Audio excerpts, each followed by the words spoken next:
see mees mu selja taga ei asu suvalises metsas, vaid raketibaasis, Veltini raketibaasis Lätimaal. Aga tema tegelikult pole kohalik, vaid ta on toodud siia Aluksne linnast.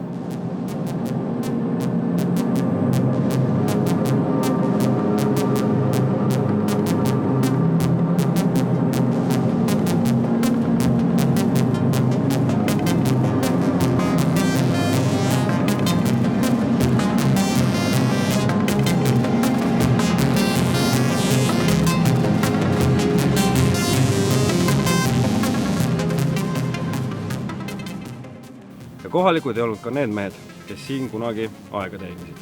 Baas asutati 1962. aastal ning külma sõja kõrgajal teenis siin üle 300 inimesi.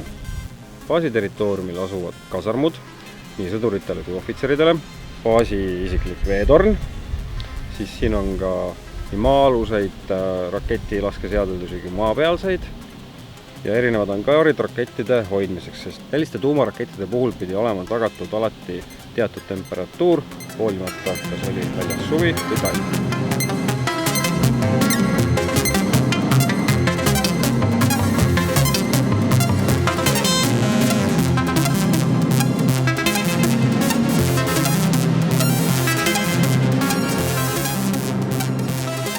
Põhiliselt hoiti siin ballistilisi tuumalõhkepeadega rakette B-12 ja B-12U, kuid aja möödudes, relvastuse arenedes kaotas Seltini oma tähtsuse raketibaasina.